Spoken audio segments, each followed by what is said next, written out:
Presiden Joko Widodo dan Prabowo Subianto saling memuji dalam penutupan Rapimnas Partai Gerindra.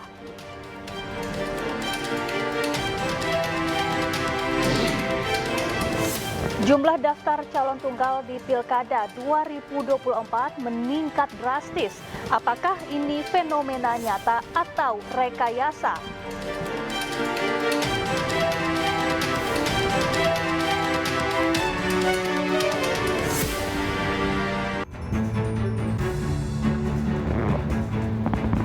Halo, selamat malam pemirsa, selamat datang di iNewsroom bersama saya Syafaati Suryo.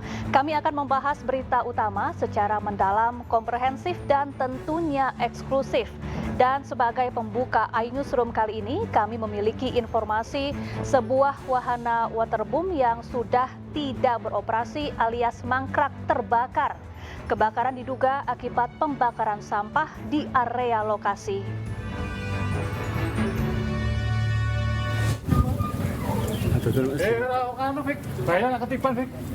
Beginilah kebakaran yang melanda sebuah waterboom yang mangkrak di Desa Wangunrejo, Dukuh Kaliampo, Kecamatan Margorejo, Pati, Jawa Tengah. Api diduga berasal dari sisa pembakaran sampah yang berada di sekitarnya, lalu merambat ke waterboom tersebut. Banyaknya rumput kering dan material yang mudah terbakar membuat api semakin membesar. 2 unit mobil pemadam kebakaran diterjunkan untuk memadamkan api. Proses pemadaman memakan waktu hingga 2 jam. Itu melihat jam, kan dia tahunya api sudah membesar, terus warga sama datang ke sini. Pak, mungkin kondisinya ini sebenarnya apa sih Pak, ini tempat apa? Sebetulnya lahan ini atau lokasi ini itu masih milik pengembang. Masih milik pengembang, belum milik perorangan warga desa sini atau Burmansi. Ini apa Pak? Ini rencana pengembang dulu, informasinya itu untuk waterboom. Petugas belum bisa mentaksir kerugian yang dialami mengingat wahana waterboom tersebut adalah milik pengembang sebuah perusahaan. Tidak ada korban jiwa akibat peristiwa ini. Dari Pati, Jawa Tengah, Lazarus Sandi, iNews melaporkan. Pemirsa, atap restoran di Terminal 3 Bandara Soekarno-Hatta, Tangerang, Banten terbakar pada Minggu siang. Api diduga berasal dari korsleting listrik.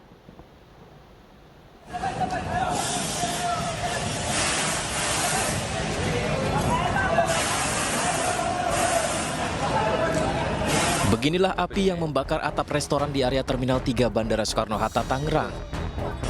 Penumpang pesawat sempat panik dan menyaksikan secara langsung api yang cepat membesar, membakar atap restoran tersebut. Diduga kebakaran berasal dari korsleting listrik. Sejumlah petugas Airport Rescue and Firefighting bersama AFSEC berusaha memadamkan api serta menormalisasi kondisi asap dalam ruangan. Menjalankan prosedur pemadaman api, prosedur isolasi atau pengamanan kelistrikan, dan terakhir adalah kita menormalisasi kondisi asap di dalam ruangan. Akibat kejadian ini, asap pekat masih menyelimuti area Terminal 3. Sejumlah petugas dan AFSEC membagikan masker kepada calon penumpang. Kerugian ditaksir mencapai puluhan juta rupiah. Dari Tangerang, Banten, Hasnugara, iNews melaporkan.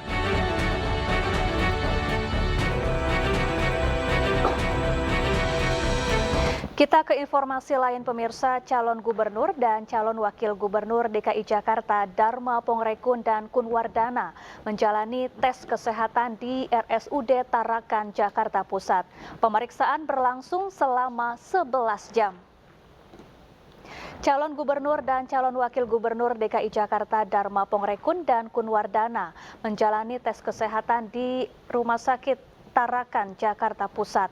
Dharma dan Kun tiba di RSUD Tarakan pada pukul 7 pagi dan selesai menjalani pemeriksaan pukul 6 sore. Tes kesehatan ini menjadi bagian dari syarat mengikuti Pilgub 2024. Dharma dan Kun mengaku bahwa tidak ada persiapan khusus untuk tes kesehatan hari ini dan tidak ada kendala yang ditemui saat menjalani pemeriksaan kesehatan. Kami setelah selesai melaksanakan tes dari jam 7 sampai jam 18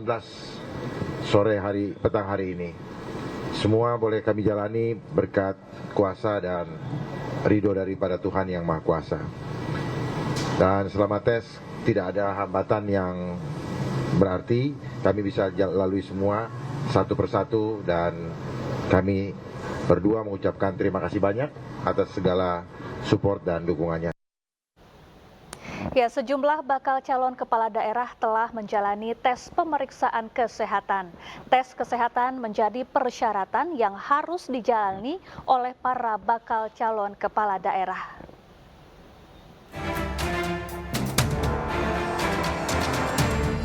Bakal calon gubernur dan bakal calon wakil gubernur Jakarta Ridwan Kamil Suswono menjalani pemeriksaan kesehatan di RSUD Tarakan sebagai tahapan yang wajib dijalani dalam kontestasi Pilkada 2024. Pemeriksaan kesehatan berjalan lebih cepat, yakni selama 8 jam. Ridwan Kamil mengungkapkan, jelang pemeriksaan kesehatan, ia bersama dengan pasangannya sudah banyak mengkonsumsi vitamin D alias doa.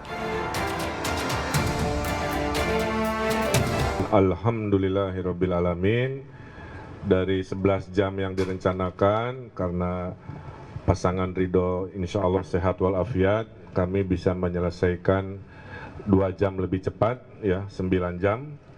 Harusnya 8 jam, tapi 1 jamnya dipakai di setrum-setrum oleh dokter saraf. Saya tanya, dok, kenapa kami di setrum sana-sini? Biar nanti pemimpin harus responsif, katanya gitu. Jadi sarafnya dicek sana-sini. Alhamdulillah selamat. Itu aja, karena saya pernah 2 kali pilkada, nggak ada tes yang barusan. Baru di pilkada kali ini ada tes untuk responsif saraf. Alhamdulillah insya Allah sehat semuanya. Tentu hasilnya nanti diumumkan lusa kalau tidak salah ya, untuk seluruh pasangan. Sementara itu, bakal calon gubernur dan wakil gubernur Jakarta Pramono Anung Rano Karno telah menjalani tes kesehatan di RSUD Tarakan pada hari Jumat 30 Agustus 2024. Pramono Rano mengucapkan terima kasih atas 20 dokter spesialis dan 20 tim medis yang bertugas melakukan pemeriksaan. Kami berdua mengucapkan terima kasih kepada seluruh dokter, perawat, dan seluruh staf yang ada di rumah sakit ini. Yang luar biasa bagi saya. Sementara di Banten, Airin Rahmidiani Ade Sumardi menjadi pasangan pertama yang menjalani tes kesehatan yang telah ditetapkan oleh KPUD Banten. Mengingat pasangan ini menjadi pasangan pertama yang mendaftarkan diri dalam Pilgub Banten. Sebelum menjalankan tes kesehatan, ada beberapa ketentuan yang harus dijalankan oleh pasangan calon gubernur yang hendak melakukan tes kesehatan. Pak Ade nanti ganti Rajana, Pak Ade dari rumah. Saya dari Tangerang. Langsung dari Tangerang yang bilang nggak konstitusi di sini. Iya, langsung aja ketemu di sini. Semoga lancar ya. Amin. Persiapan Di Jawa Timur, pemeriksaan kesehatan bakal calon gubernur dan wakil gubernur dilakukan di Graha Amerta RSUD Dr. Sutomo Surabaya. Tes kesehatan ini diikuti pasangan Tri Risma Harini dan Zainul Asar Asumta, serta Luluk Nur Hamidah dan Lukmanul Hakim. Tri Risma Harini dan Zahrul Azhar Asumta menjalani pemeriksaan kesehatan fisik. Sementara Luluk Nur Hamidah dan Lukmanul Hakim menjalani pemeriksaan kesehatan psikologi atau kejiwaan. Kita siapkan 121 tenaga medis yang terdiri dari dokter subspesialis, dokter spesialis, psikolog, dan tenaga keperawatan, serta ada 17 bidang keilmuan yang akan kita lakukan periksa dalam 2 hari penuh. Pemeriksaan kesehatan menjadi syarat wajib pencalonan bakal pasangan calon kepala daerah untuk bisa ikut kontestasi Pilkada 2024. Usai pemeriksaan kesehatan, para calon kepala daerah menyerahkan hasilnya ke Komisi Pemilihan Umum sebagai kelengkapan dokumen bakal calon gubernur dan wakil gubernur. Tim Liputan iNews melaporkan. Sementara itu, hari ini bakal calon gubernur Jakarta Ridwan Kamil mengunjungi makam Mbah Priuk di Jakarta Utara. Kunjungannya untuk memperkenalkan diri dengan para ulama dan warga sekitar. Selain berziarah, RK juga meminta doa kepada para ulama dan warga yang hadir. RK berusaha mengumpulkan dukungan suara dari pendukung Anies Baswedan untuk memenangkan kontestasi pemilihan gubernur Jakarta. Diketahui Ridwan Kamil didukung menjadi calon gubernur Jakarta oleh sederet partai politik yakni PKS, Gerindra, Nasdem, PAN, PKB, Golkar, PSI, P3, Demokrat, Perindo, Partai Garuda, PBB, dan Partai Gelora. Sedang perjalanan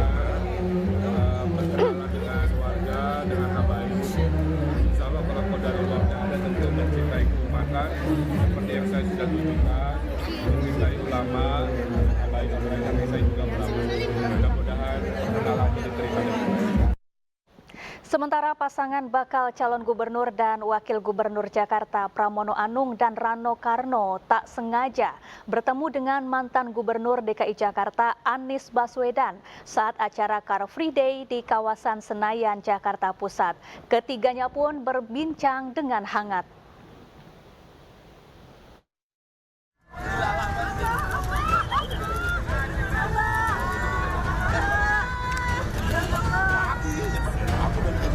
Inilah momen pertemuan tak disengaja antara mantan Gubernur Jakarta Anies Baswedan dengan pasangan bakal calon gubernur dan wakil gubernur Jakarta Pramono Anung dan Rano Karno di tengah acara Car Free Day di kawasan Senayan, Jakarta Pusat Minggu pagi.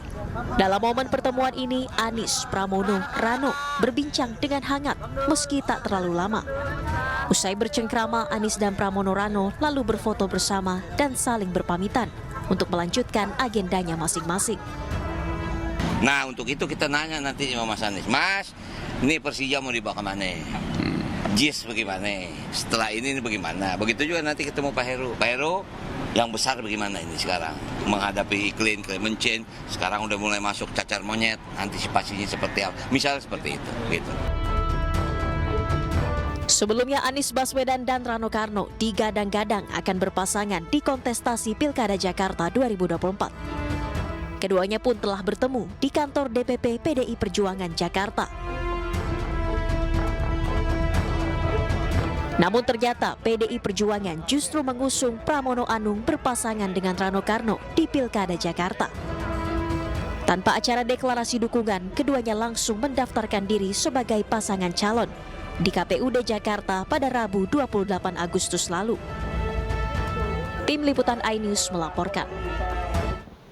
Pemirsa, dua Menteri Presiden Joko Widodo, Pramono Anung dan Tri Risma hari ini ikut dalam kontestasi Pilkada 2024. Presiden Joko Widodo mengaku belum menerima pengunduran diri dari dua menterinya tersebut.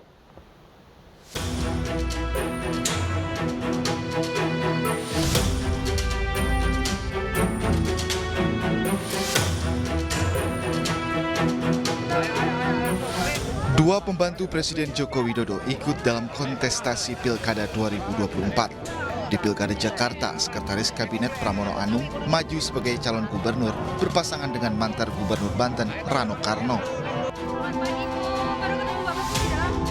Sementara Menteri Sosial Tri Risma hari ini maju di pemilihan Gubernur Jawa Timur berpasangan dengan Kiai Haji Jahrul Azhar atau disebut Gus Hans.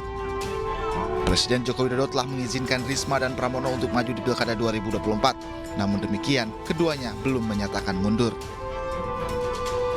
Pencalonan Bu Risma untuk calon gubernur di Provinsi Jawa Timur. Gimana? Ya, saya izinkan. Pak, katanya Bu Risma kan mau mundur dari jabatannya, itu sudah diajukan? Ya, itu lebih baik. Tapi kalau tidak, kan aturannya memang juga tidak apa-apa memperbolehkan. Berarti Pak Pramono juga? Kalau untuk Pak Pramono? Belum juga menyampaikan kepada saya mau mundur. Komisi Pemilihan Umum menyatakan menteri yang mengikuti pemilihan kepala daerah tidak diwajibkan mundur dari jabatannya. Namun menteri tersebut diwajibkan cuti selama masa kampanye. Tim Liputan iNews melaporkan.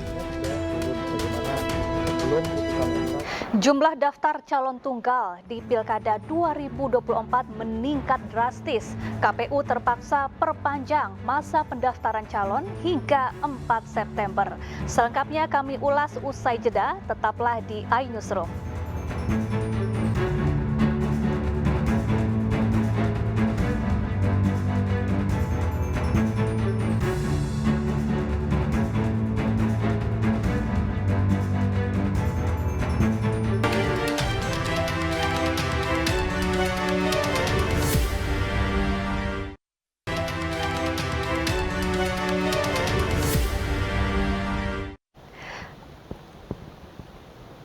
Anda kembali di iNewsroom, pemirsa. Pasca putusan MK, mahasiswa dan pemuda di Muna Barat, Sulawesi Tenggara menyatakan mendukung kota kosong. Sementara itu di Pangkal Pinang, warga mendaftarkan kota kosong ke KPU.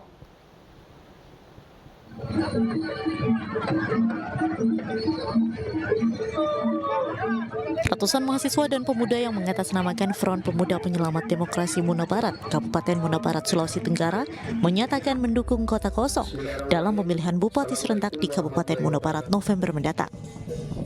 Menurut mereka, upaya mendukung kota kosong ini untuk melawan monopoli koalisi partai politik tertentu yang hanya mengajukan satu paslon tunggal saja. Sebagai bentuk keprihatinan terhadap Kabupaten Muna Barat, Front Pemuda Penyelamat Demokrasi Muna Barat mengajak seluruh masyarakat untuk memilih dan memenangkan kota kosong di pilkada nanti agar memberikan pelajaran kepada calon bupati yang haus akan kekuasaan. Bahwa adanya kota kosong yang ada di Muna Barat hari ini itu bagian dari salah satu kemunduran demokrasi. Hal serupa sebelumnya juga dilakukan di Pangkal Pinang.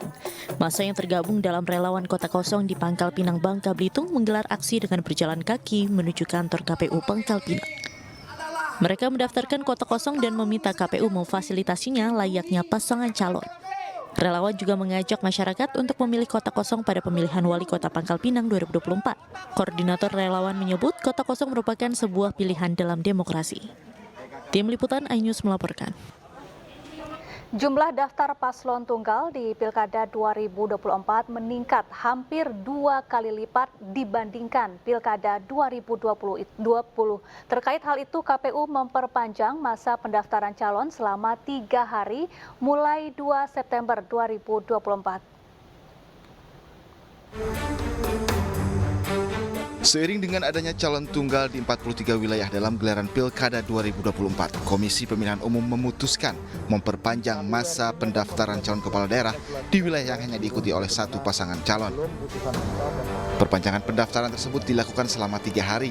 Namun, menurut Komisioner KPU RI, Idam Holik menyebut pihaknya akan melakukan sosialisasi terlebih dahulu sebelum perpanjang masa pendaftaran.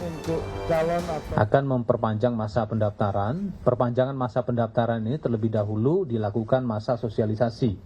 Sosialisasi selama 3 hari, yaitu tanggal 30, 31, dan 31 Agustus dan 1 September. Mulai tanggal 2, 3, dan 4 selama 3 hari KPU Provinsi dan KPU Kabupaten Kota yang dimana ada calon tunggal dan masih tersisa partai politik yang belum bisa mengajukan bakal pasangan calonnya, maka dipersilahkan untuk melakukan pendaftaran ya partai politik yang dimaksud sesuai dengan ketentuan.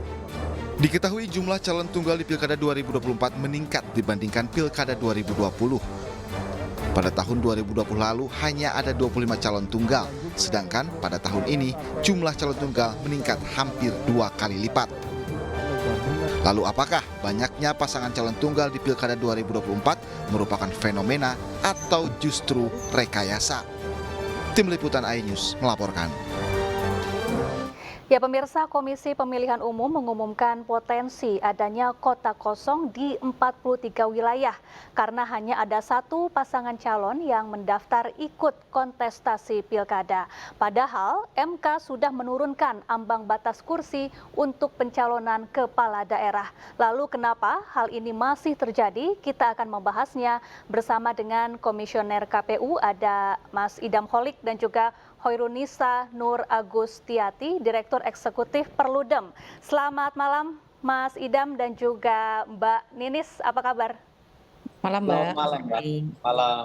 Baik, saya ingin ke Mas Idam terlebih dahulu. Mas Idam, perpanjangan pendaftaran ini kan sampai tanggal 4 September. Hingga saat ini apakah sudah ada penambahan pendaftaran calon kepala daerah yang mendaftar?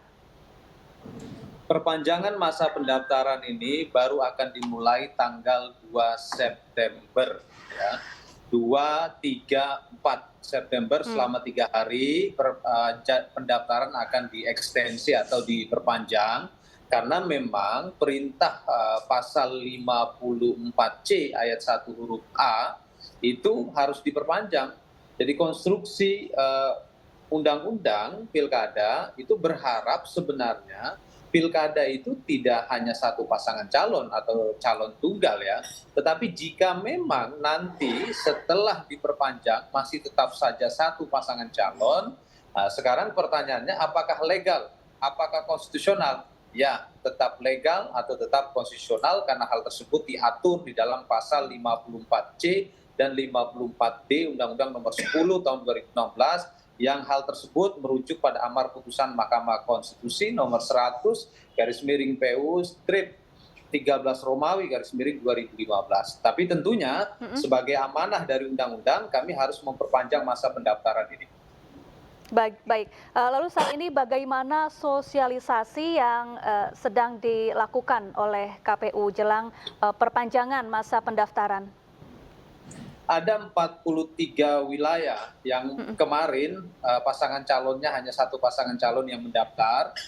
Saat ini sedang melakukan sosialisasi. Sosialisasi tersebut itu dilakukan dengan cara pengumuman ataupun pertemuan tatap muka, sehingga dipastikan seluruh partai politik peserta pemilu itu dapat mengetahui informasi ini, ataupun calon perseorangan yang belum mendaftarkan di tanggal 27 sampai dengan tanggal 29 itu bisa mendaftar. Calon perseorangan yang kami maksud itu adalah calon perseorangan yang telah memenuhi persyaratan jumlah dukungan minimal dan persebaran berdasarkan hasil verifikasi administrasi dan verifikasi faktual.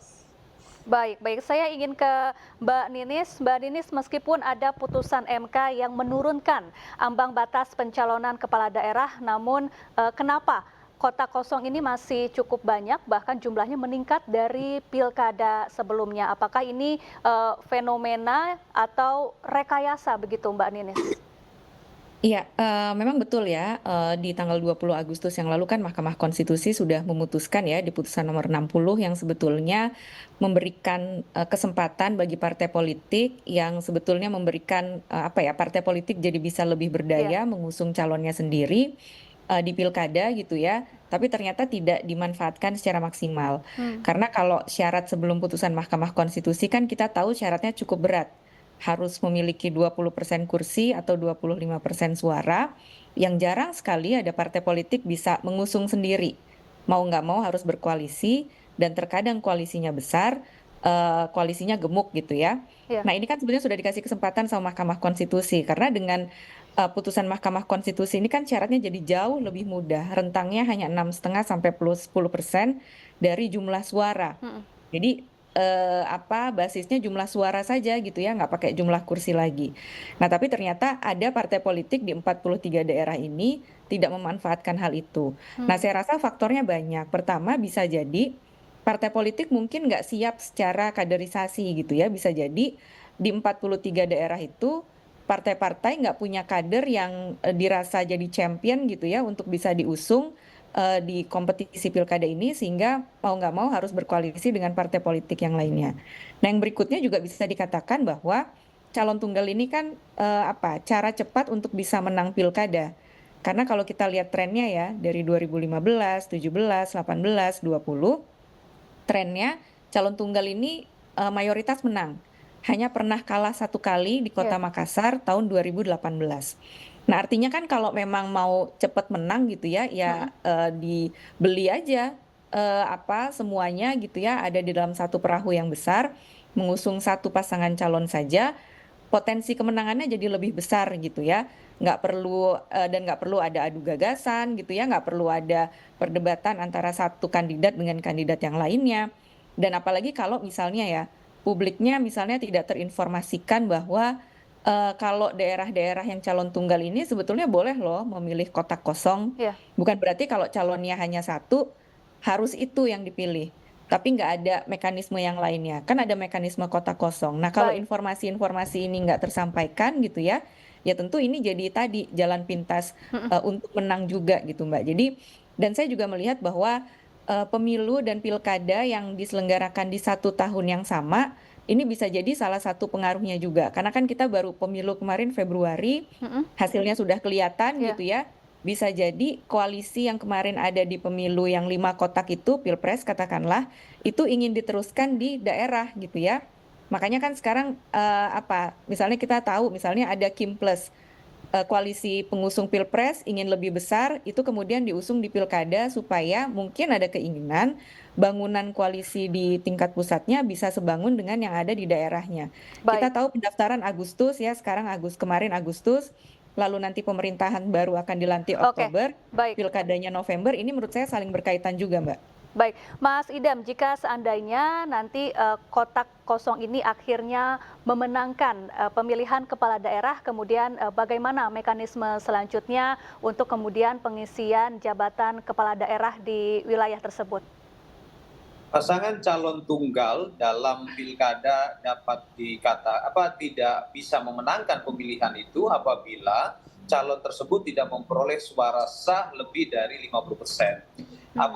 Jika kondisi ini terjadi, maka pilkada bisa diulang pada tahun berikutnya atau diselenggarakan sesuai dengan jadwal atau yang diatur di dalam undang-undang pemilihan. Ya. Jika memang dilaksanakan tahun berikutnya, maka tahun 2025 akan diselenggarakan, artinya sekitar bulan Desember. Jika memang diadakan sesuai dengan undang-undang pilkada, di mana pilkada diselenggarakan di setiap 5 tahunnya, itu berarti tahun depan. Berkenaan dengan hal tersebut, ya, maksud saya berkenaan dengan ketentuan yang terdapat di dalam pasal 54D ayat 3, itu akan kami konsultasikan terlebih dahulu dengan pembentuk undang-undang, dalam hal ini pemerintah dan DPR.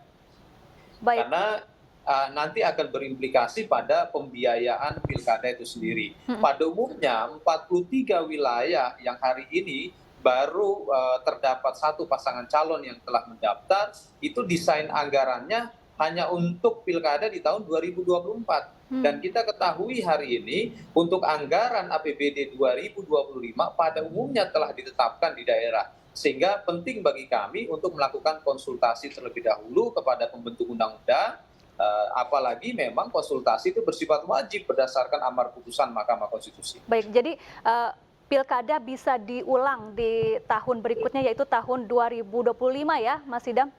Atau dilaksanakan sesuai dengan ketentuan 5 tahun, ya, sebagaimana diatur di dalam pasal 3 ayat 1 Undang-Undang Nomor 8 tahun 2015. Jadi ada dua alternatif pilihan, diulang tahun berikutnya atau dilaksanakan sesuai dengan ketentuan di mana pilkada diselenggarakan setiap 5 tahun. Nah, berkenaan dengan alternatif waktu penyelenggaraan pemungutan pilkada ulang dikarenakan di pilkada satu pasangan calon, pasangan tersebut tidak memperoleh suara lebih dari 50%, atau dengan istilah lain kotak kosong yang menang. Baik, kami akan konsultasi terlebih dahulu. Oke, baik Mbak Ninis, bagaimana jika seandainya pilkada ini diulang tapi 5 tahun berikutnya? Ini kan menyangkut nasib warga di suatu daerah, karena kan yang namanya PJ Gubernur atau PJ Bupati dan Wali Kota ini tidak memiliki kapasitas seperti dengan kepala daerah definitif, begitu Mbak Ninis? Ya, seperti yang Pak Idam sampaikan tadi ya, di pasal 54D itu kan disebutkan kalau si kotak kosong yang menang, maka pilkadanya diulang di tahun berikutnya. Jadi ini kan tahun 2024, tahun berikutnya berarti tahun 2025, atau sesuai dengan jadwal pilkadanya. Nah, saya memahami bahwa di Undang-Undang 10 tahun 2016 ini kan adalah undang-undang yang mengatur masa transisi pilkada. Jadi kan kita ada keinginan untuk menyelenggarakan pilkada serentak di 2024, ada masa transisinya. Nah, Undang-Undang 10 2016 itulah yang mengatur masa transisinya. Jadi jadwalnya kan jelas disebutkan di Undang-Undang Pilkada 15, 17, 18, 20, 24. Nah, sehingga Undang-Undang 10 2016 ini hanya mengatur sampai 2024 saja. Jadi kalau misalnya ini dilihat sebagai opsi, menurut saya yang perlu dipilih adalah opsi menyelenggarakan pilkada ulangnya di tahun depan 2025. Karena kan ini yang opsi kan tentu kita memilih mana yang paling baik untuk kepentingan masyarakat ya. Tadi disebutkan bahwa kalau ini baru diselenggarakan 2029, artinya penjabat itu 5 tahun. 5 tahun itu satu periode. Kan di kemarin 2022, 2023 kan juga ada penjabat yang menjabatnya 1 bahkan ada 2 tahun, yang publik menilai ini juga sudah terlalu lama. Nah, saya memahami bahwa setiap keputusan KPU itu perlu dikonsultasikan, KPU harus inklusif, mendengarkan masukan pemerintah, DPR, tapi juga jangan lupa mendengarkan masukan publik. Nah, terutama publik yang ada di 43 daerah ini, karena mereka kan yang terdampak langsung gitu ya, kalau pilkadanya harus diulang. Akan lebih pas dan akan lebih baik untuk penyelenggaraan pemerintahan daerah kalau tidak harus menunggu 5 tahun untuk punya kepala daerah definitif, Mbak. Jadi tidak perlu berlama-lama melakukan pilkada ulangnya sampai 2029, karena daerah juga butuh segera punya kepala daerah yang sifatnya definitif. Baik, lalu apakah bisa pilkada ulang digelar secepatnya, tidak perlu menunggu sampai 5 tahun mendatang? Kita akan bahas selengkapnya pemirsa usai jeda nanti. Mbak Ninis, Mas Idam, dan pemirsa jangan kemana-mana, tetaplah bersama kami di iNewsroom. Newsroom pemirsa, dan masih bersama saya ada Komisioner KPU Ida Moholik dan juga Direktur Eksekutif Perludem Hoirunisa Nur Agustiati. Mbak Ninis, ini kalau kita lihat dari 43 daerah yang berpotensi melawan kota kosong, ada juga kota Surabaya, merupakan kota terbesar nomor 2 di Indonesia, tapi berpotensi melawan kota kosong dan juga beberapa kota besar lainnya. Apakah ini juga karena adanya dominasi partai politik, sementara untuk maju melalui jalur independen juga rasanya tidak mudah begitu, Mbak Ninis? Maju jalur perseorangan kan pendaftarannya sudah di bulan Mei yang lalu ya Mbak, jadi sudah jauh sekali sebetulnya tahapannya.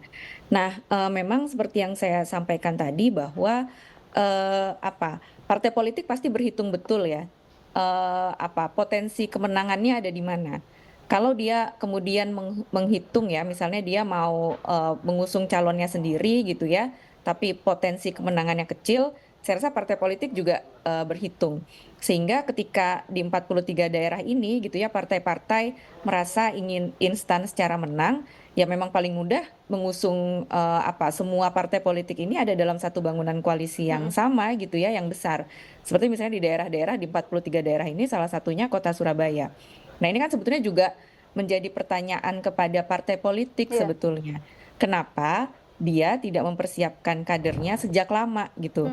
Jadi ketika pilkada seharusnya kan partai ini siap mengusung setiap kali pemilu, setiap kali pilkada gitu ya. Apalagi di daerah gitu ya. Kan ini kesempatan sebetulnya untuk memunculkan kader-kadernya untuk dipersiapkan di pemilu yang levelnya lebih tinggi. Misalnya di level provinsi atau di level nasional. Tapi kesempatan ini kan tidak dipergunakan oleh partai politik. Atau bisa jadi kalau kita bicara soal demokrasi di internal partai, memang masih ada dimensi-dimensi yang belum berjalan. Misalnya soal dimensi partisipasinya gitu ya, atau misalnya dimensi kompetisinya.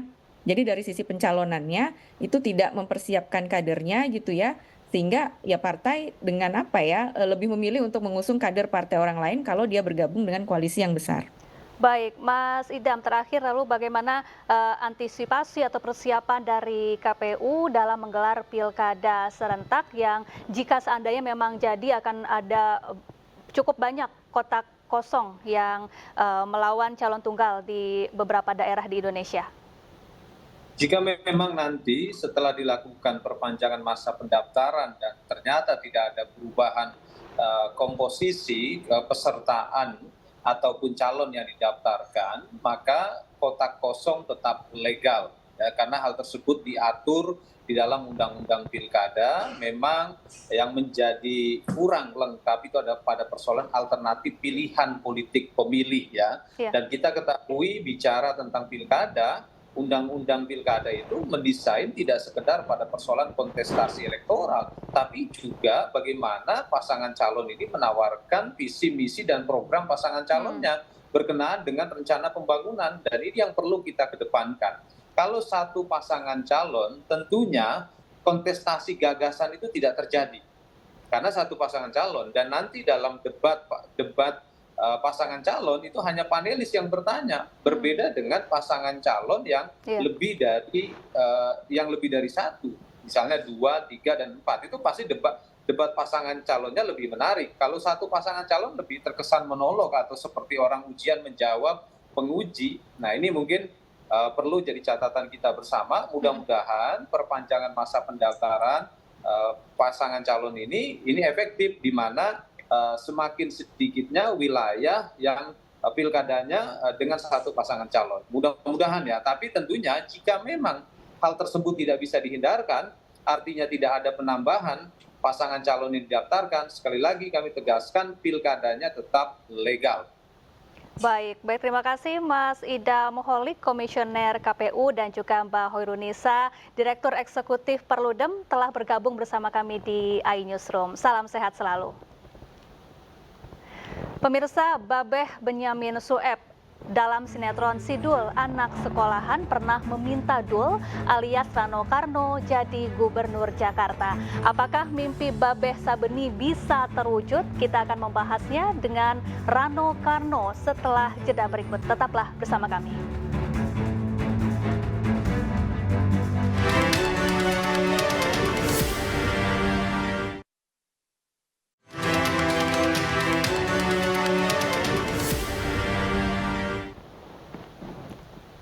Pemirsa, pasangan Pramono Anung dan Rano Karno akan berjuang di kontestasi Pilkada Jakarta. Tak bisa dipungkiri nama Rano Karno lekat dengan budaya Betawi dan Jakarta melalui sinetron Sidul Anak Sekolahan. Akankah hal itu akan memperlancar langkah Pramono Rano di Pilkada atau hanya sekedar nostalgia?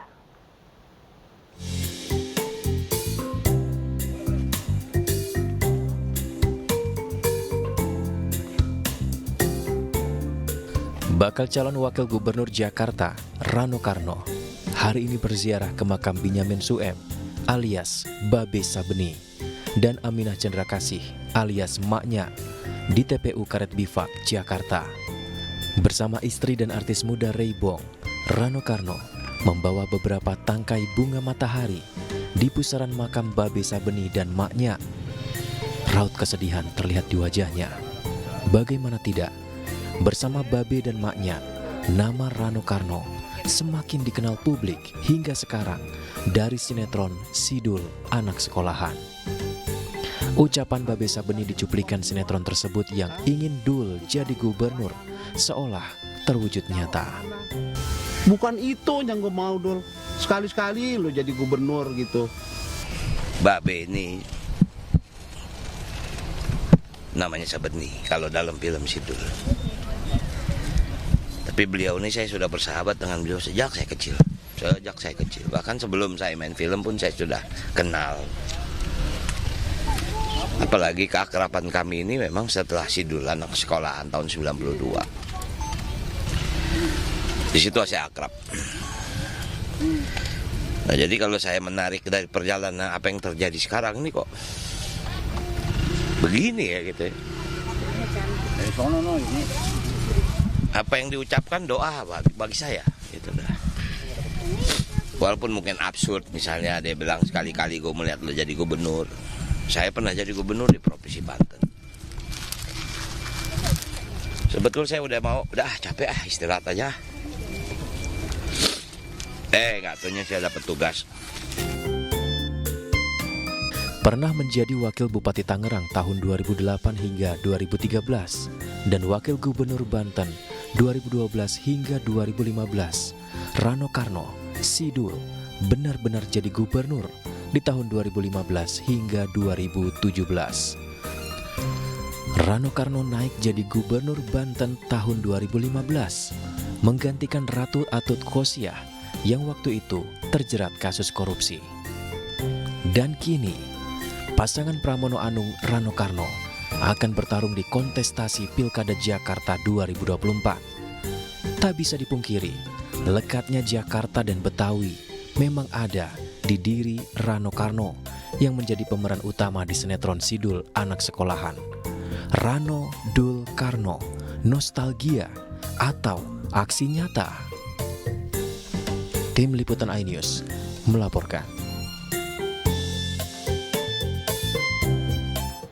Ya, Rano Dul Karno, nostalgia atau aksi nyata. Untuk membahas selengkapnya kami telah terhubung dengan bakal calon wakil gubernur Jakarta, Rano Karno atau yang akrab dikenal dengan Sidul. Assalamualaikum, selamat malam Bang Rano, apa kabar? Waalaikumsalam, Safa. Gimana, apa kabar? Baik, ini enaknya saya panggil Bang Rano atau Bang Dul. Jangan panggil Wagub, belum waktunya panggil Bang Dul aja udah. Tapi saya bukan Saratu Zenab loh. Ini saya sekalian nostalgia nih jadinya. Dulu waktu kecil sering nonton Bang Rano di Sidul Anak Sekolahan. Sekarang bisa wawancara langsung. Baik, Bang Rano bisa diceritain nih bagaimana nih awalnya akhirnya kemudian bisa ditugaskan oleh PDI Perjuangan untuk mendampingi Mas Pramono Anung di Pilgub Jakarta. Mungkin kalau saya cerita berulang-ulang dari setiap pertanyaan pasti saya jawab masalah yang sama. Tapi intinya begini, Safa. Pada waktu saya dipanggil oleh Ibu Ketua Umum di kediaman beliau, memang kebetulan saya bawa makanan kesukaan beliau, makan siang saya. Saya sebetulnya jujur sudah siap untuk menyatakan tidak bersedia. Karena saya pikir sudahlah, saya ingin di DPR saja, di Komisi 10. Karena kita sedang menyusun tentang Undang-Undang Seksdiknas. Kemudian kita membahas tentang biaya UKT yang tiba-tiba meningkat. Saya ingin berfokus di situ gitu tadinya. Cuman saya dipanggil oleh Ibu Mega. Ibu Mega ya bicara kepada saya. Ini adalah perintah Ketua Umum dan tidak ada diskusi. Saya perintahkan kamu mendampingi Mas Pramono Anung sebagai Wakil Gubernur DKI. Jujur saya kaget, Mbak. Iya. Saya kagetnya, yang pertama saya kaget tersebut nama Mas Pram. Saya kenal Mas Pram, saya sangat kenal baik dengan Mas Pram. Saya kagetnya apakah beliau mau, karena menurut saya level beliau tidak di sini gitu loh. Level beliau nih mungkin bahasanya menteri lah. Bukan gubernur. Gubernur mungkin bukan merendahkan, tapi artinya posisi beliau tidak di situ. Saya tanya sama Ibu, apa Mas Pram mau? Dia tidak bisa menolak karena ini perintah. Nah, ada satu ungkapan Ibu yang membuat saya agak tersentak dan saya menyatakan bersedia. Di saat Ibu bicara kepada saya, bentar lagi Jakarta akan ditinggal. Maksudnya apa, Bu? DKI akan berubah menjadi DKJ. I-nya nggak ada lagi ibu kotanya. Nah setelah itu dia jadi Jakarta. Nah setelah dia jadi Jakarta, dia mau apa? Mau jadi apa?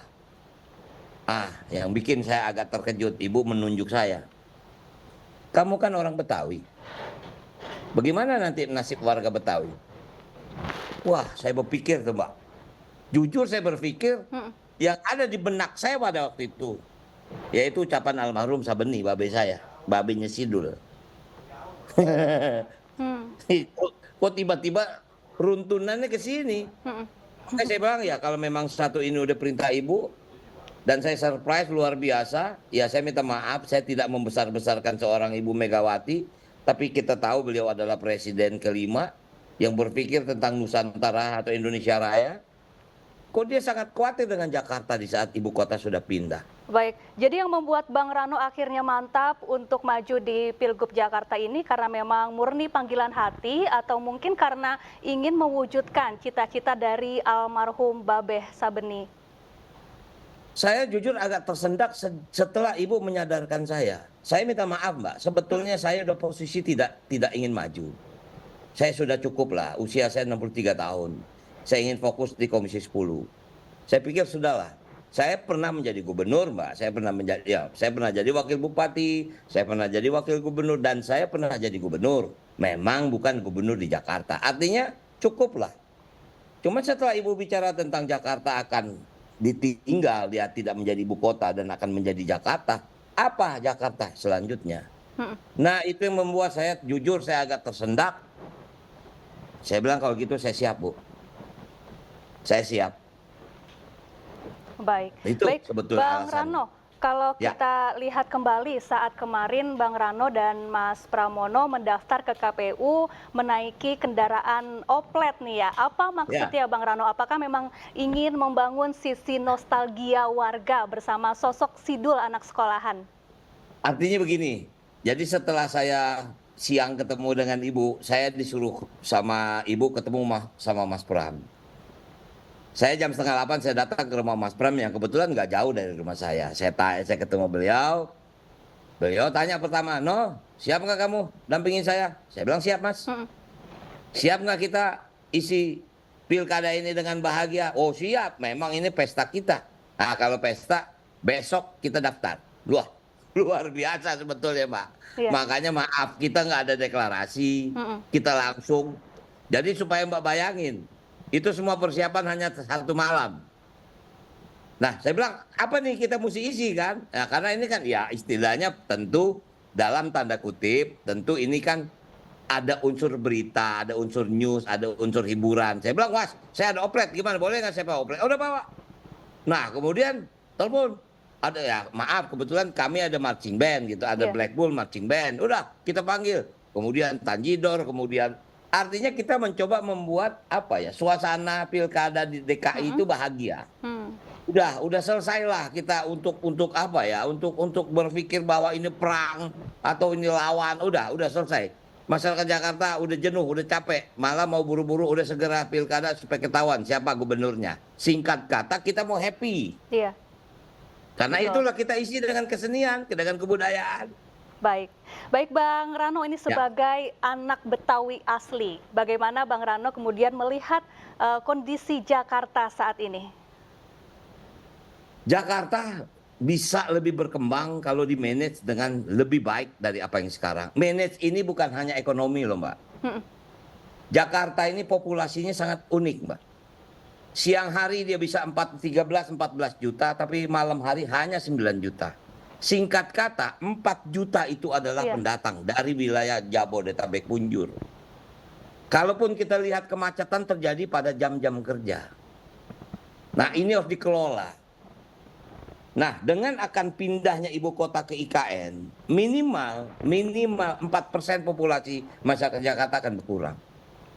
Hampir 800.000 ASN akan berpindah. Walaupun mungkin tidak semua menetap di IKN. Mungkin ada yang tinggal di sana kemudian tetap Sabtu Minggu pulang ke Jakarta atau pulang ke daerah masing-masing. Artinya setelah Jakarta tidak menjadi ibu kota, harus dimanage dengan baik. Mau kemana ini? Dia tidak ibu kota, apakah kita mau menyatakan Jakarta adalah kota global? Apakah kota ekonomi? Apakah kota jasa? Kita harus firm menyatakan itu. Gitu loh Mbak. Baik. Tapi Bang Rano dan Mas Pram di Pilgub Jakarta ini akan melawan koalisi besar nih. Bagaimana? Siap, yakin, optimis Bang Rano? Mbak, kalau nggak yakin, nggak optimis, saya tidak mundur jadi anggota DPR Mbak. Baik. Saya sudah mundur menjadi anggota DPR. Artinya saya yakin dan saya siap buat maju. Dan insya Allah saya punya keyakinan saya akan menang. Oke, baik. Terima kasih Bang Rano Karno, Sidul anak sekolahan telah bergabung bersama kami di iNewsroom. Salam sehat selalu Bang Rano.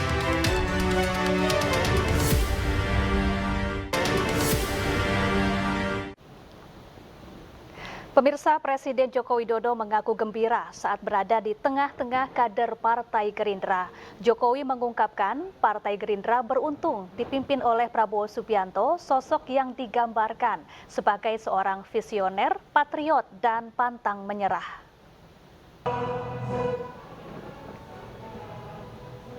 Jokowi menceritakan kedekatannya dengan Prabowo yang dilandasi dengan rasa saling sayang dan percaya, meski terkadang ada perbedaan. Jokowi juga menyebut Prabowo Subianto sangat sayang dengan dirinya seiring tumbuhnya rasa saling percaya dan menghormati satu sama lain. Jokowi pun yakin Prabowo nantinya akan melanjutkan program-program yang telah berjalan seperti pembangunan infrastruktur dan SDM, hilirisasi hingga IKN.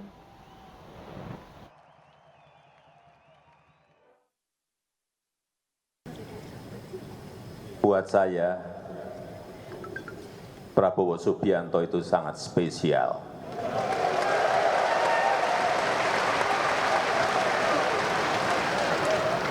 Saya sangat menghormati Pak Prabowo, sangat menghormati.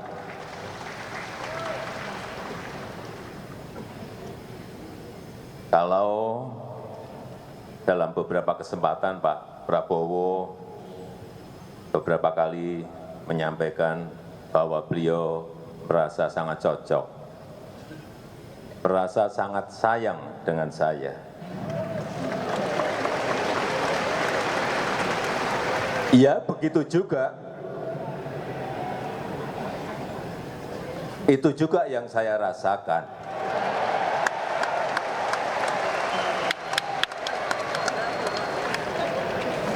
Di mana rasa kecocokan itu tumbuh karena apa?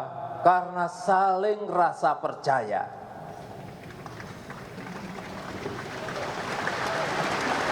Karena saling rasa percaya. saling menghormati, saling pengertian meskipun kadang ada perbedaan-perbedaan. Itu yang sangat jelas saya rasakan.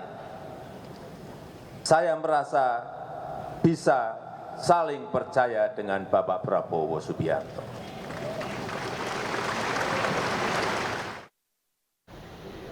Ya, di penutupan Rapimnas Partai Gerindra, Prabowo Subianto sempat berkelakar bahwa Partai Gerindra berada di belakang Joko Widodo.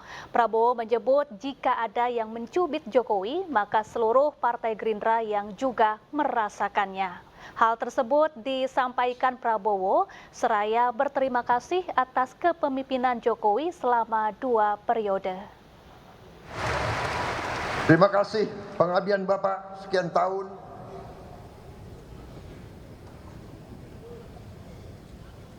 Jangan ragu-ragu Pak. Kalau Pak Jokowi dicubit, yang rasakan seluruh partai Gerakan Indonesia Raya. Kita adalah petarung, kita adalah pendekar, kita ingin baik, tapi jangan salah hitung. Gerindra akan membela kebenaran, membela keadilan, membela kejujuran. Terima kasih Pak Jokowi, kami di belakang Bapak. Wassalamualaikum warahmatullahi wabarakatuh. Salam sejahtera bagi kita sekalian. Merdeka! Merdeka! Politisi PDI Perjuangan sekaligus Menpan RB Azwar Anas menyampaikan salam dari Megawati Soekarno Putri untuk Prabowo Subianto. Saat ditemui di acara penutupan Rapimnas Partai Gerindra di Indonesia Arena, Senayan, Jakarta, Azwar mengaku dititipi salam oleh Ketua Umum PDI Perjuangan Megawati Soekarno Putri. Menurutnya, Megawati menyampaikan permintaan maaf tak bisa menghadiri undangan Prabowo sebab sedang sibuk mengurus administrasi partai. Megawati pun menitip salam hormat untuk Prabowo lewat Azwar Anas. Diketahui hubungan Prabowo dan Megawati tetap terjaga meski sempat mendapat sorotan pasca berbeda kubu saat Pilpres 2024. Keduanya bahkan pernah dikabarkan akan melakukan pertemuan sebelum Prabowo dilantik sebagai presiden. Undangan pada kesempatan ini karena beliau memang sangat sibuk dengan tanda tangan rekom dari para calon yang belum selesai dan ada banyak sekali administrasi yang beliau selesaikan. Itu aja saya. Ada pesan khusus nggak ada. Salam permohonan maaf saja karena malam ini tidak bisa hadir dan kami ketika berpamitan beliau menyampaikan salam hormat ke Pak Prabowo. Kita ke informasi lain pemirsa, api membakar sebuah rumah kayu tak berpenghuni di Palangkaraya, Kalimantan Tengah Minggu pagi. Upaya pemadaman terkendala akses jalan yang sempit menuju titik api.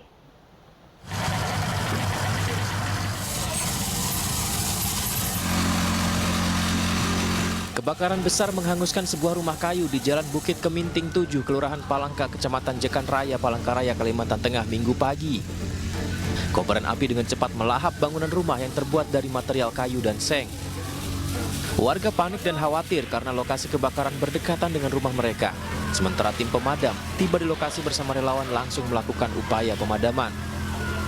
Proses pemadaman terkendala akses jalan yang sempit menuju titik api. Petugas terpaksa memanfaatkan air parit untuk bisa memadamkan api. Hingga saat ini penyebab terjadinya kebakaran masih diselidiki. Kebakaran terjadi saat listrik padam dan rumah tersebut sudah lama ditinggal pindah penghuninya. Tidak ada korban jiwa dalam peristiwa kebakaran ini, namun kerugian ditaksir mencapai puluhan juta rupiah. Dari Palangkaraya, Kalimantan Tengah, Adi Sata, iNews melaporkan.